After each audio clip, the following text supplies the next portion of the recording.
Organisée par l'ACO, c'est l'une des courses les plus prestigieuses du monde avec les 500 miles d'Indianapolis et le GP de Monaco. Créée en 1923, elle a vu l'évolution de l'automobile avec notamment les premiers freins à disque et certains types de phares. Aujourd'hui, on parle des 24 heures du Mans, enfin, pas exactement. Les 24 heures, c'est une course historique, mais surtout une course emblématique. Un immense circuit en grande partie sur des routes nationales. On y a vu des voitures incroyables, des victoires, des défaites et malheureusement des crashs. Et pour les voitures, on retrouve 3 catégories. Les GT, dérivés de voitures de série, les LMP2, bien plus typés prototypes, et les hypercars, là, ça n'a plus rien à voir avec une voiture de série. Même si j'aurais adoré vous en parler pendant de longues minutes, il y a des gens qui l'ont fait bien mieux que moi, et surtout ici, on parle d'image et pas de moteur. De l'hélico au car régie en passant par les caméras embarquées et la cable cam, aujourd'hui, je t'emmène dans les coulisses du Mans avec AMP Visual TV.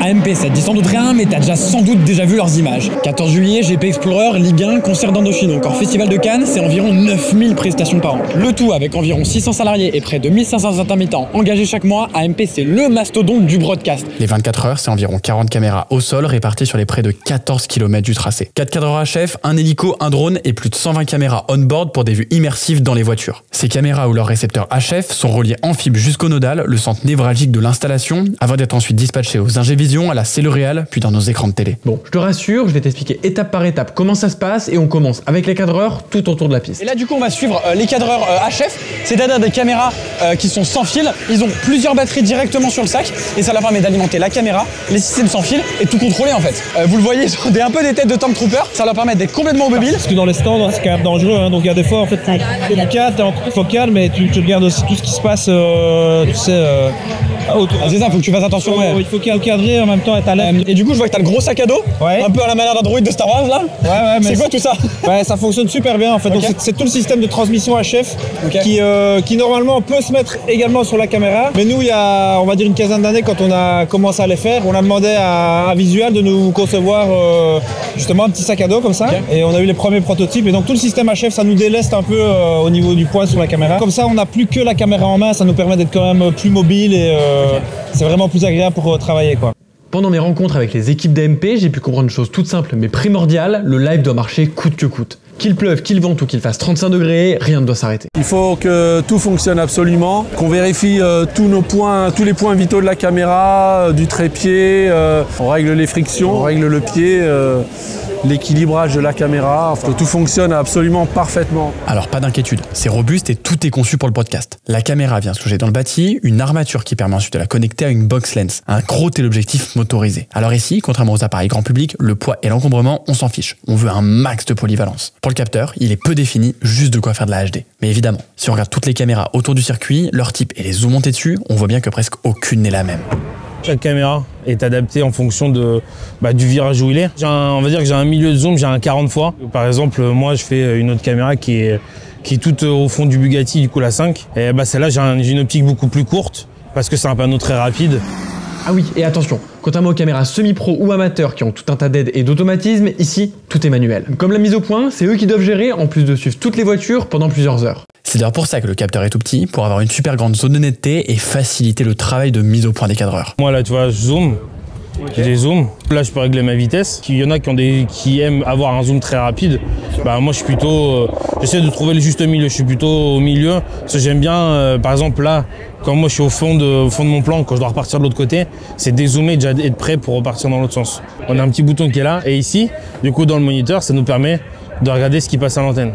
D'accord, donc quand tu appuies dessus, en fait, tu vois le live, quoi. Exactement. Tu vois ce que les spectateurs voient, c'est commenté par le réalisateur. De côté, vraiment, c'est une molette du coup de poing.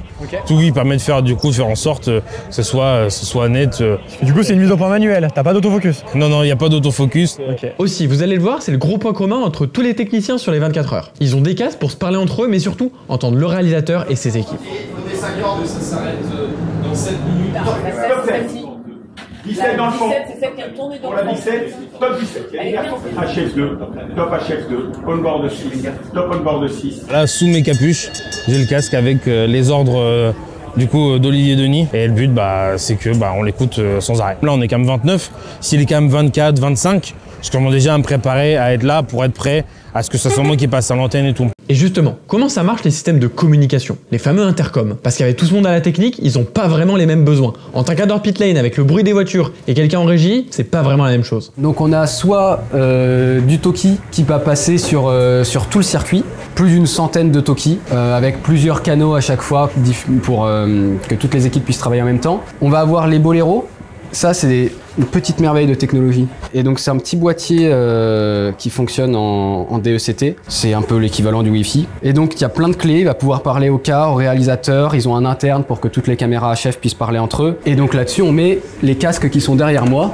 Donc, on a pareil plus de 120 casques avec différents types de casques, soit une oreille, soit deux oreilles, suivant ce que les gens préfèrent. C'est des casques anti-bruit. Ah oui, et dans les cars, les locaux techniques et autres, plus besoin de matériel portatif. On est sur ces sortes de grosses consoles avec des clés pour parler aux différents corps de métier. C'est un petit panel d'intercom et dessus j'ai plein de clés pour parler à différentes personnes. Là par exemple je peux écouter le réalisateur. Donc c'est vraiment un outil de travail indispensable, tous ces panels. Sur une prestation comme ça, tout le monde doit communiquer entre eux. Sinon c'est compliqué. Faites gaffe derrière, on veut tout voir. Ouvre un peu. 51 on-board. La 5, tu laisses passer les voitures pour voir comment ça se situe. Pour la 5, top 5. Là, on est dans la régie. Donc en fait, c'est pas un car, c'est une régie qui est dans un Algeco, c'est du préfabriqué qui a été posé au sol. C'est là où la réalisation finale se fait. C'est-à-dire que les différents services dont je vous ai parlé arrivent finalement en fait ici, où il y a le réalisateur qui s'assoit sur le siège blanc qui est juste derrière moi et qui va en fait pouvoir dire à ses équipes je veux telle caméra, je veux tel type de ralenti, je veux voir telle ou telle chose à l'image. C'est en fait lui qui va raconter l'histoire de la course au spectateur. Donc on va voir ici tout bêtement la personne qui va appuyer sur les boutons pour changer les caméras. Ici on a le truquiste, c'est lui qui va pouvoir faire tout ce qui est en plus de simplement afficher une caméra. Puis après on va avoir tout un tas de postes en fait autour du réalisateur qui vont l'aider à comprendre la course. En fait ça va être tout simplement les yeux du réalisateur sur différentes autres parties. Il y a plein d'histoires, 62 voitures, 186 pilotes, tout le team qui est autour, le public, la météo. Et donc nous on va interpréter tout ce qu'on apporte pour avoir l'histoire qui nous semble être la plus intéressante à un moment donné. Et Natacha, par exemple, mon assistante qui gère la piste, elle va préparer tous les caméramans, rechercher les voitures et tout. Je vais lui dire, tiens, attends, j'ai besoin de telle voiture, elle la cherche. Et puis elle me dit, je l'ai, elle est à telle caméra. Mais moi, pendant ce temps, je suis quand même en train de suivre d'autres voitures à un autre endroit sur le circuit. Toujours côte-côte dans la 10. Toujours côte-côte dans la 10, la Cadillac rouge. Là, avec les deux jotins. J'ai mon meilleur ami, ça s'appelle un track feed. Et donc sur ce track feed, donc on en met deux. Un avec la totalité des voitures, où tu vois le tertre rouge, Daytona, chicane Michelin. Donc on sait les géolocaliser. De l'autre côté, par exemple, quand il me dit où est-ce qu'elle est la 447, bim, je dis la 447, attention, elle est dans la caméra 19, elle arrive à Indianapolis. Et donc au cadreur de la 19, je vais lui dire c'est la première qui va t'arriver parce que je vois qu'ici tu vois c'est la première. Donc je lui dis attention c'est la première qui arrive dans ton plan, top tu l'as, attention la 20 c'est la première pour toi, top. Et donc du coup moi je dis au réalisateur on est dans la caméra 21 avec la 447, on est dans la caméra 22 avec la 447. Je continue à aider les cadreurs parce que eux les bagnoles ils les connaissent pas. Quand ils sont en longue focale, les bagnoles dans leur viseur, elles sont grandes comme ça. Et donc avec ça, donc en effet, tout le monde s'entend. Et notamment, moi, en effet, je suis toujours ouverte vers les cadreurs, circuit, pour les aider. On a la même chose, je fais même les gestes. De l'autre côté dans la régie, c'est le gars ou la fille qui va gérer les cadreurs qui sont dans la pit lane. Un exemple, une Ferrari est au ralenti sur la piste. Tout de suite, il y aura une caméra dans le stand de Ferrari qui va me dire, qui va me montrer, prépare une boîte de vitesse, il y a un problème, on va... Comme ça, tous les assistants travaillent dans la même direction. Il y a la même chose pour les graphiques, pour que les graphiques au bon moment. Il y a la même chose pour les radios, pour savoir, tiens, la voiture elle est au ralenti, est-ce qu'il dit quelque chose, il peut nous expliquer comment ça passe. Donc tout le monde travaille pour raconter la même histoire. Et je dirais qu'on l'interprète même, plus que la raconter. Mais avant que toutes ces caméras arrivent aux yeux du réalisateur et son équipe, le flux passe par deux endroits super importants. Là, on va aller voir les personnes en charge du nodal. C'est le cerveau de tout ce que vous voyez autour de moi. C'est des serveurs, tout simplement. Certains sont dans le car qui est derrière moi. Certains sont dans une pièce qui est juste devant moi, qu'on va aller voir juste après. Et en fait, ça centralise toutes les données. Ça centralise toutes les caméras, les micros. Ça permet ensuite de les dispatcher au réalisateur pour qu'il puisse les commuter, mais aussi de les retransmettre, par exemple, aux teams. Dans les écrans, dans les coulisses des teams, pour qu'ils puissent revoir où en sont les pilotes dans leur course. Et ben en fait, c'est aussi le nodal qui va leur envoyer ça via des fibres. Allez, on va voir ça.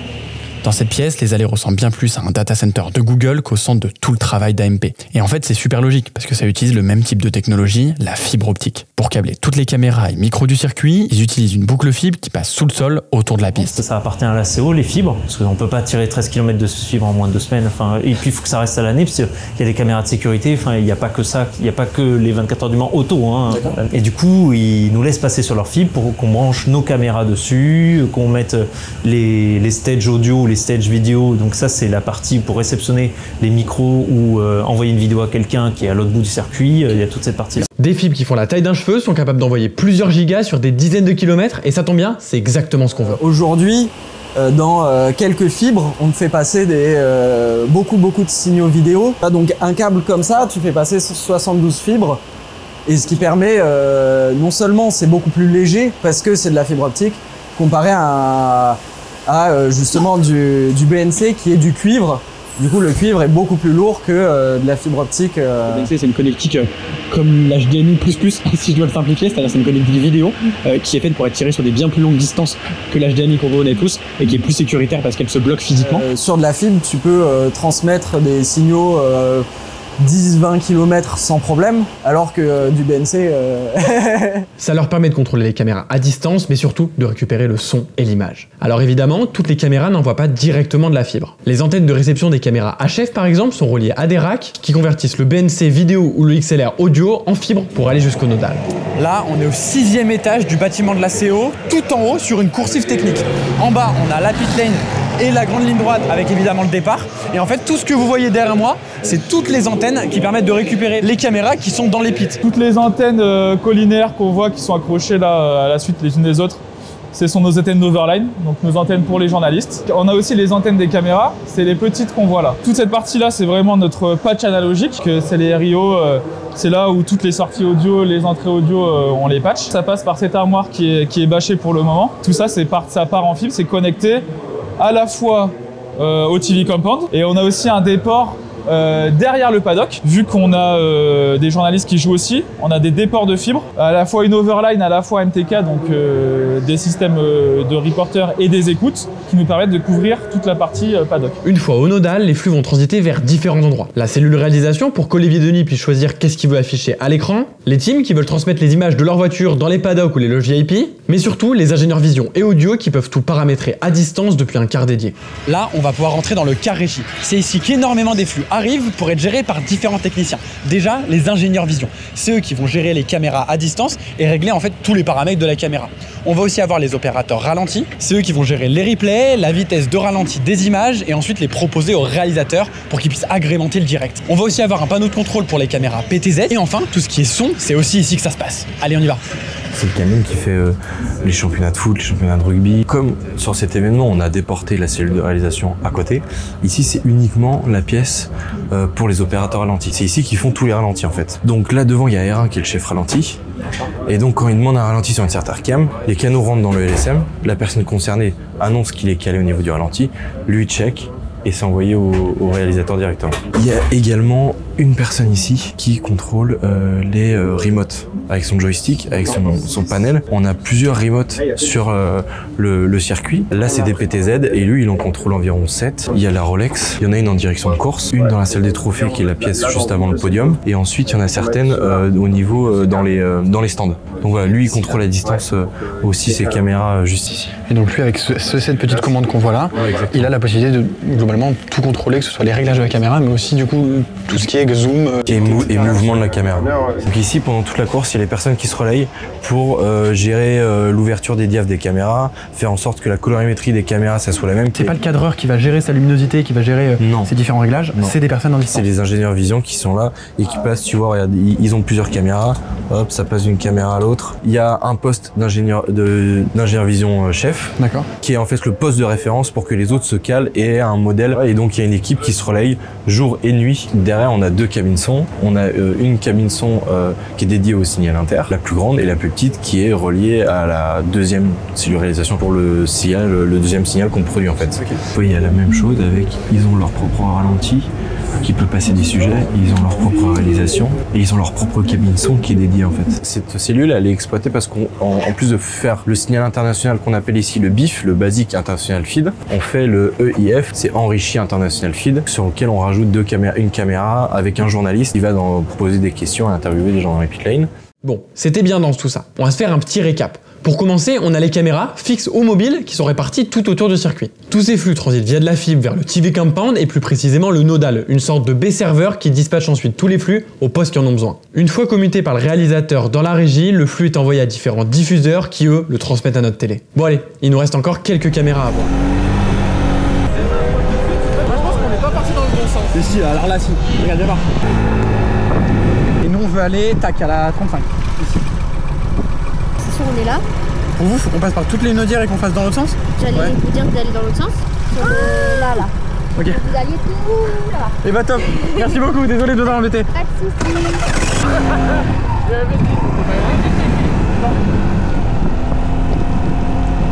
Yeah.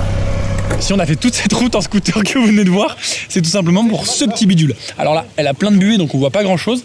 Mais en fait ça, c'est ce qu'on appelle une caméra vibreur. C'est-à-dire qu'elle est dans le vibreur sur lequel je suis allongé. Et elle permet de voir les voitures qui arrivent depuis tout là-bas, l'autre bout du virage, et qui lui passent en fait dessus. C'est-à-dire quand elles prennent leur virage bien large, normalement, elles ont les roues qui viennent carrément dessus. Vous le voyez, je peux taper dessus sans problème, parce que c'est tout encastré en métal, c'est vraiment au niveau de la route. Et d'ailleurs, il y a même un trou en fait juste ici, pour pas que les débris des roues viennent s'accumuler devant la caméra. En fait, ça tombe dans un gros trou qui est prévu à cet effet. Et comme ça, la caméra, elle est toujours clean. Bon là, il a plu, elle a pris un peu la buée, mais en vrai, normalement, tout va bien.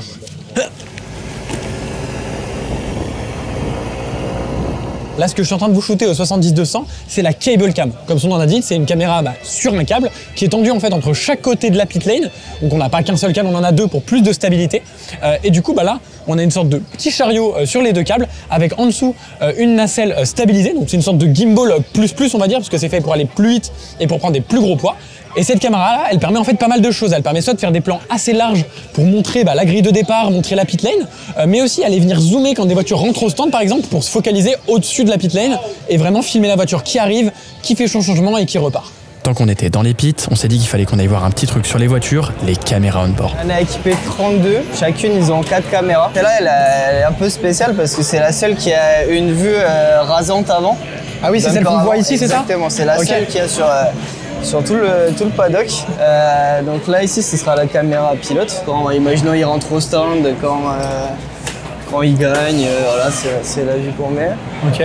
La vue, on appelle ça volant. Quand il conduit, c'est une des vues les plus appréciées par le réalisateur. Et on a la caméra la plus importante qui est ici. De nuit, c'est elle qui te fait les images qui sont juste magnifiques.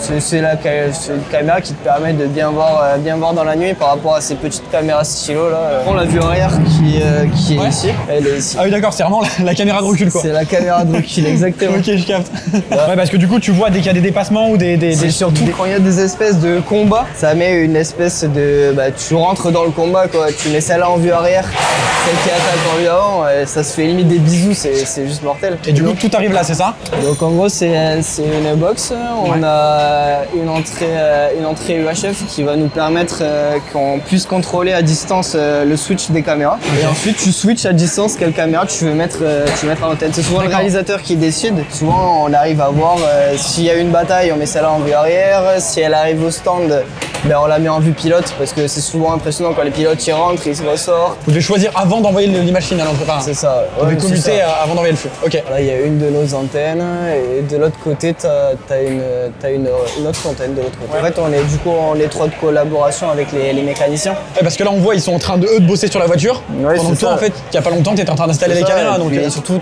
c'est leur voiture donc tu leur demandes pour avoir le jus, tu peux pas toucher à une voiture de course comme ça non plus. J'ai envie de te montrer quand même une hypercar. Tu vois, c'est un autre support. D'accord, ok. Donc ça, c'est eux qui les fixent, hein. c'est pas nous. Hein. Juste là-haut, là. Ouais, ok, on voit la petite caméra pilote. C'est ça. Et ensuite, la caméra, tu vois, elle est dans le pod de là-haut.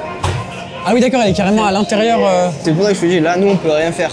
Bah On est obligé de demander à Bien sûr. mes Canon de faire ça. Oui, parce que là, c'est carrément, enfin, on voit, c'est moulé dans la coque, entre guillemets, en tout cas, c'est mis dans la coque, quoi. Ouais, ils doivent enlever le pod pour que nous on puisse faire les bulles ou changer les caméras si besoin. Et là, les faisceaux, Ok. tu les vois pas. Là, c'est pas nous qui les tirons, les faisceaux. Ouais, c'est ça, là, c'est aussi intégré dans la voiture en elle-même. Ouais. Ça, c'est toi, t'es vraiment au plus proche des, Ah ouais, des trucs, de quoi. ouf. Ah ouais, là, surtout si tu kiffes les sports méca, Ouais. là, t'es bien. Depuis tout à l'heure, je te vois balader avec une valise. Il y a plein de choses. Il y a un moniteur, il y a une tablette pour pouvoir programmer les boîtes. Ok. Il y a tous les outils de serrage, de coupage, des petits wraps, il y a du tout. Hein. T'as vu comment le box il est long en vrai? Ouais. Si Ouais, t'as tous tes outils à dispo, quoi. On part en vacances, quoi. Ouais, c'est vrai.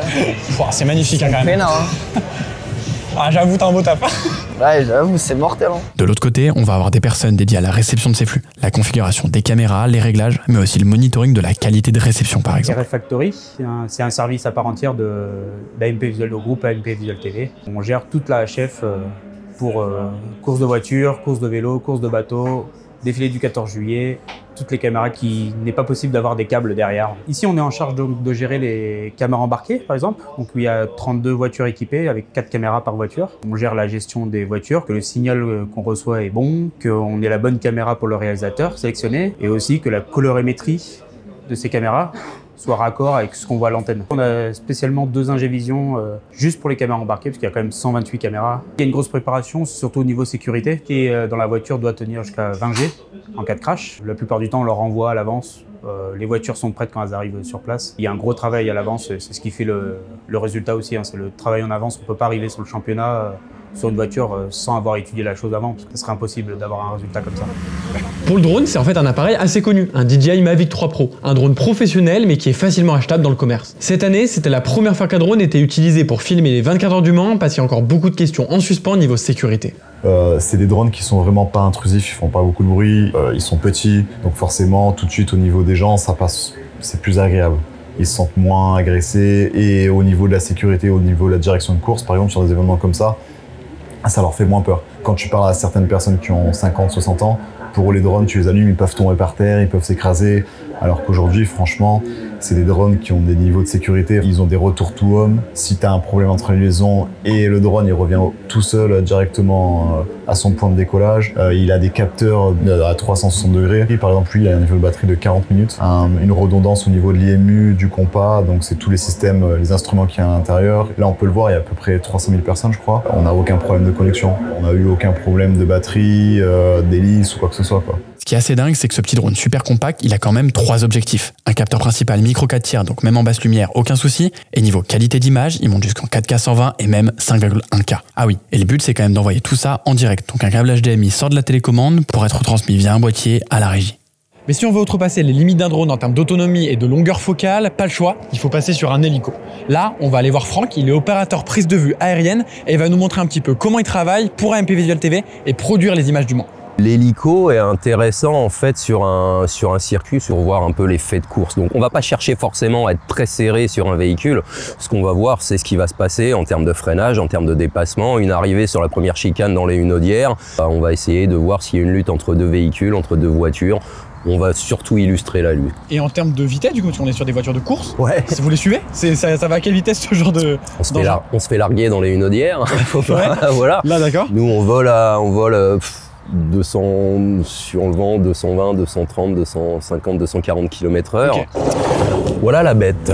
C'est un AS355, ce qu'on appelle un écureuil, c'est-à-dire un biturbine. Et il faut quand même fixer le système, hein, donc ça sous-entend installer un bracket, un support de système, installer le matériel à l'intérieur, installer une alimentation. Il y a un écran de 15 pouces, on a un retour, on a un rouge antenne. La caméra, elle est là. Mais il faut imaginer en fait un berceau géré par 5 gyroscopes qui va maintenir un corps caméra et une optique. Ce qui fait que sur 3 axes, en fait, tu as les compensations de vibration, compensations de mouvement, quoi. Et c'est une caméra HD, en fait, c'est une Sony HD 1500 qu'il y a là-dedans. Là, on est plutôt sur de la longue focale, c'est-à-dire qu'au plus large, on ouvre à 9. Et par contre, on peut zoomer 40-42 fois suivant l'optique, quoi. En gros, on a un panel contrôle. Commande, on dirige la caméra sur 3 axes. C'est-à-dire un pan, un tilt et on gère l'horizon. Il n'y a absolument rien d'automatique, hein. Des réglages de vitesse et tout un réglage de focale, un réglage de diaph, d'iris qu'on a ici, et puis réglage de zoom, et puis toute une commande colorimétrie, caméra, détail, niveau de noir. Du coup là on a le matériel HF. On a quand même un recorder ici au cas où on a quand même un problème, de HF. T'arrives là-dedans et ensuite ce signal est transmis directement via du matériel HF et via l'antenne. Ça, c'est l'antenne qu'on déplie quand on est en vol, en fait. Du coup, on a des antennes qui nous permettent de recevoir ça, c'est comme. Et puis, on reçoit aussi des datas. Il y a une partie du signal vidéo qui est gérée en bas par le car régie directement. Il y a plusieurs mouvements. Toi, tu as les mouvements de caméra, mais il y a aussi l'hélico qui bouge. Ah, c'est clair. Ça se passe comment, cette coordination des mouvements? En fait, c'est un boulot qu'on fait à deux. Hein. Nous, c'est vrai qu'avec Félix, là, de chez HeliFirst, on a l'habitude de faire ça depuis, ça fait une grosse dizaine d'années, en fait, qu'on fait ça. On a beau avoir une caméra qui sait faire du 360 degrés comme ça sur un axe horizontal, qui peut faire du vertical, et à un moment donné on a quand même des contraintes de notre support. On a un descriptif de tous les véhicules par catégorie. Là moi j'ai un schéma du circuit avec l'implantation d'absolument toutes les caméras. Si Olivier est sur tertre rouge sur une catégorie ou sur un fait de course en caméra 5, que moi par exemple avec le pilote je suis en 24 ici, on va pas trop réfléchir, on va pas aller à caméra 5 directement, le temps qu'on arrive, même si on va assez vite, nous on va traverser puis on va les se positionner pour essayer d'être raccord avec lui en caméra 8. Marquera le pilote, il s'en est mis un aussi devant. On est deux équipes en fait, enfin nous on fait le plus gros là avec Félix de chez HeliFirst. On fait des vacations de 2 heures de vol en gros.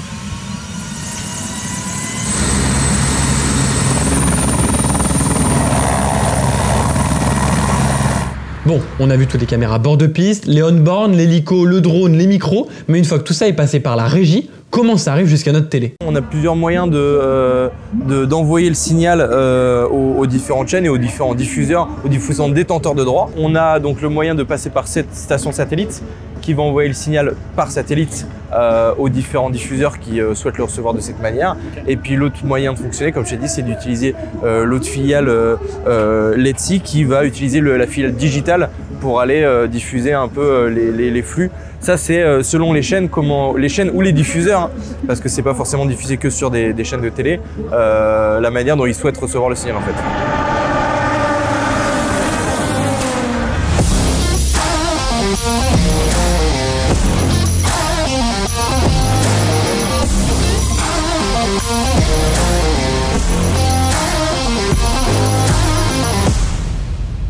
Un immense merci à toutes les équipes d'AMP mais aussi à l'ACO pour m'avoir accueilli et m'avoir fait découvrir tout ça. Évidemment, pensez à laisser un petit pouce bleu, à passer en commentaire si vous voulez qu'on discute un peu plus et surtout, abonnez-vous parce que d'autres vidéos de ce style arrivent très vite.